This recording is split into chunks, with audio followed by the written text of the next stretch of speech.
Hello guys, welcome back to Sociology classes BA part 2. Today our topic is degeneration in manners. Okay? शिष्टाचार में पतन।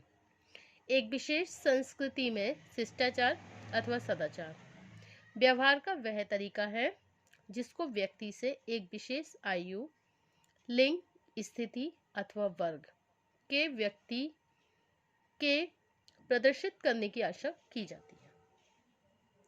भारतीय समाज के विशेष संदर्भ में शिष्टाचार संबंधी मूल्यों के पतन की समस्या को अनेक क्षेत्रों में स्पष्ट रूप से देखा जा सकता है।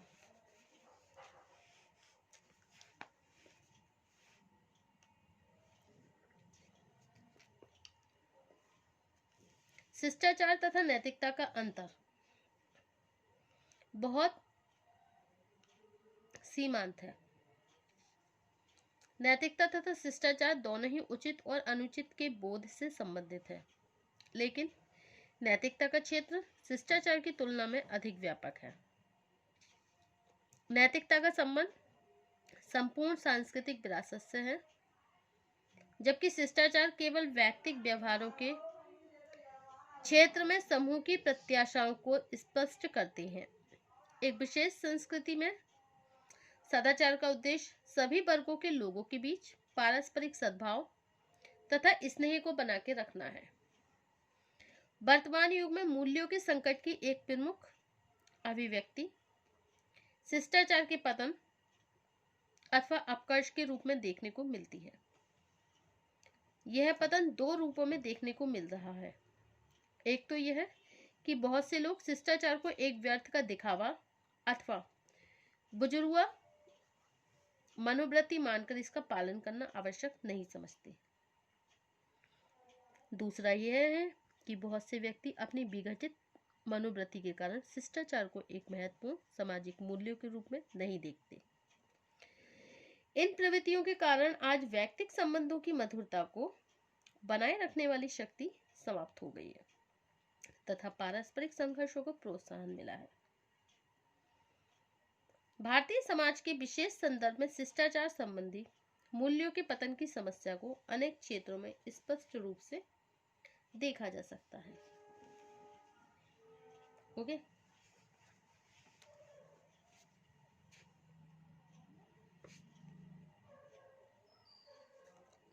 नंबर 1 पॉइंट है वर्तमान युग में आयु और शिष्टाचार के बीच संबंध है।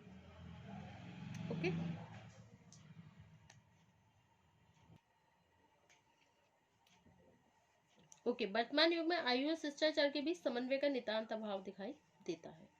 परंपरागत भारतीय संस्कृति में प्रत्येक व्यक्ति की आयु में अपने से बड़े व्यक्ति तथा विशेषकर वृद्ध व्यक्तियों के प्रति शब्दों और व्यवहार द्वारा सम्मान प्रदर्शित करना एक प्रमुख सामाजिक मूल्य था।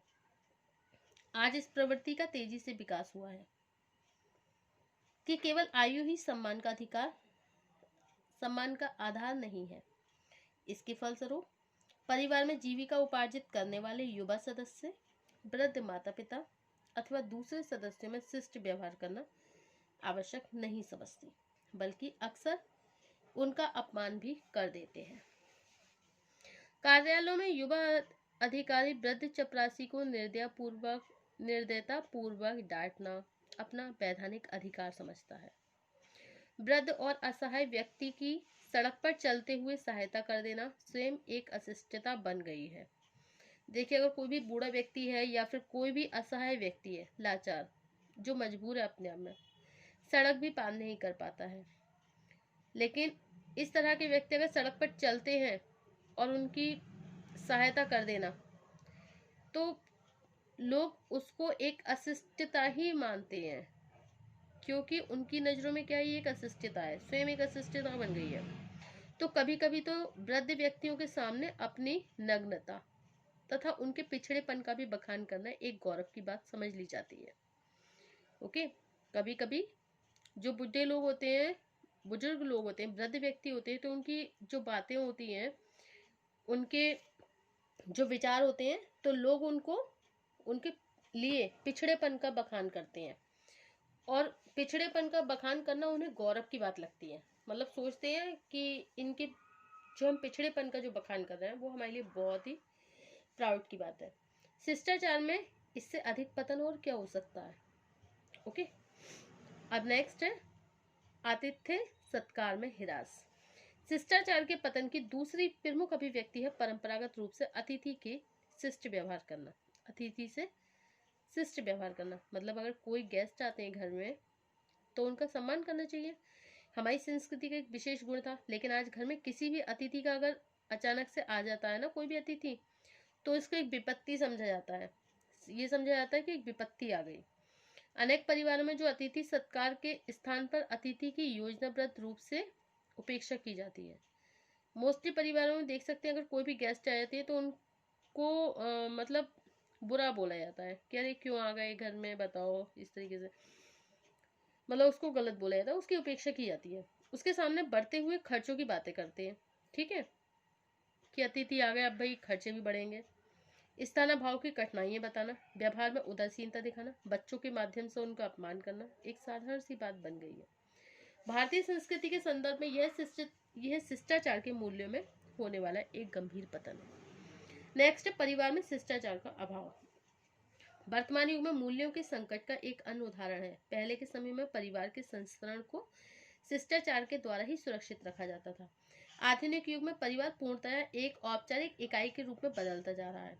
परिवार में जो भी वृद्ध लोग होते हैं और जो प्रौढ़ सदस्य होते हैं उनके सामने युवा सदस्यों द्वारा सिगरेट पीना, सिनेमा के डायलॉग बोलना, अपनी नग्नता प्रदर्शित करना, अपने विवाह की बात को लेकर भद्दा विरोध प्रकट करना, माता पिता के साथ गलत व्यवहार करना, ठीक है, माता पिता को उल्टा सीधा बोलना, उनके साथ अशिष्ट शब्दों का प्रयोग करना, ये सब समझते हैं कि आजकल आधुनिकता का अंग है ये, जबकि बिल्कुल गलत है।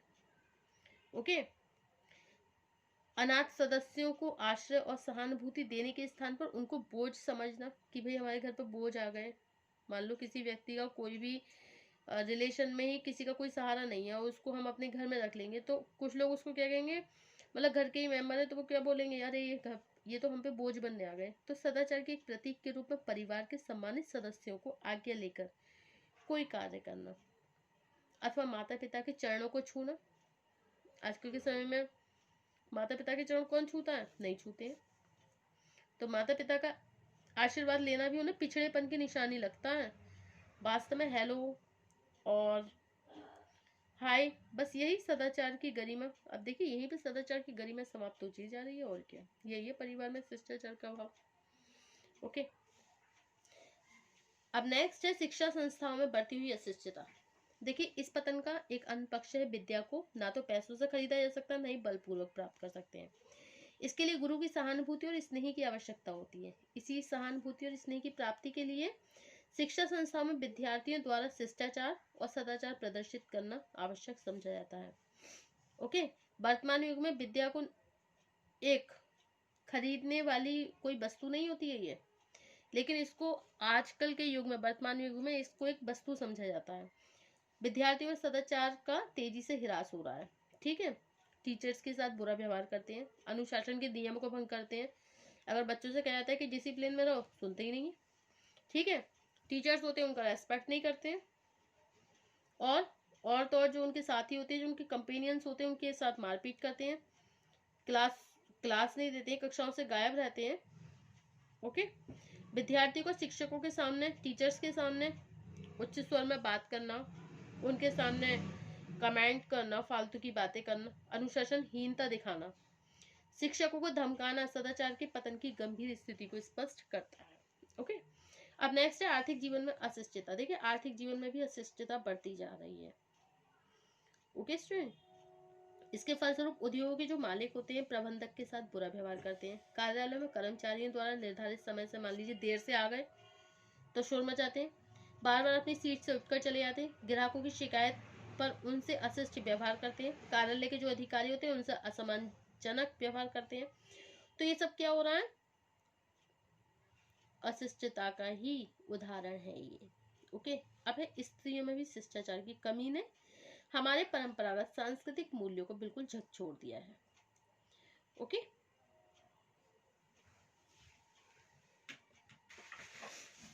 इसके फलस्वरूप नैतिकता और सदाचार में ह्रास हो रहा है, परिवार का अनुशासन टूटता जा रहा है, वृद्ध और युवा पीढ़ी के बीच संघर्ष की समस्याएं उत्पन्न हो रही है। ओके, धीरे धीरे ये विघटित मनोवृत्तियां नई पीढ़ी की मानसिकता को कमजोर बनाकर उसके व्यक्तिगत विघटन का कारण सिद्ध होने लगती है। ओके, नेक्स्ट है अनैतिकता की समस्या। चलचित्र, नृत्य गिरोह, साहित्य जैसे मनोरंजन के साधनों ने समाज के सामने इन मूल्यों में वृद्धि करके अनैतिकता की गंभीर समस्या उत्पन्न कर दी है। ओके, नेक्स्ट पॉइंट है आर्थिक समस्याएं। मनोरंजन का एक प्रमुख उद्देश्य व्यक्ति के मानसिक तनावों को कम करके व्यक्ति को संगठित बनाना है। इसके अलावा आज का मनोरंजन अनेक आर्थिक तनावों को जन्म देकर व्यक्ति की मानसिकता को विघटित कर रहा है। ओके, व्यक्ति रात रात में क्लबों में, सिनेमा हॉल में जाता है, अपनी थकान दूर करना चाहता है, लेकिन वहां का आकर्षण उसके सामने एक नई आर्थिक समस्या पैदा कर देता है। ओके, आरंभ में व्यक्ति शराब पीना, जुआ खेलना, ये सब मनोरंजन का कारण समझता है, मतलब मनोरंजन के साधन लगते हैं उसको, लेकिन धीरे धीरे वो इन आदतों का, बुरी आदतों का शिकार बन जाता है। ओके, ये सब उसकी आदत में शामिल हो जाता है और क्या करना पड़ता है उसे, इन सब आदतों के, मतलब बुरी आदतों के कारण उसे आर्थिक समस्या का सामना करना पड़ता है। Okay, conclusion. भारत में मनोरंजन अपने सामाजिक सांस्कृतिक लक्ष्य को प्राप्त करने में असफल रहा है। साथ ही मनोरंजन के वर्तमान स्वरूप के कारण व्यक्तिगत, पारिवारिक, सामाजिक विघटन की नई समस्याएं भी उत्पन्न हुई हैं। यही स्थिति वास्तव में मनोरंजन में होने वाला अपकर्ष है। ओके, भौतिकवादी प्रवृत्ति हमारे जीवन में मूल्यों के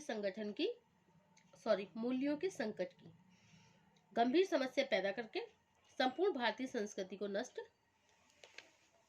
कर सकती है।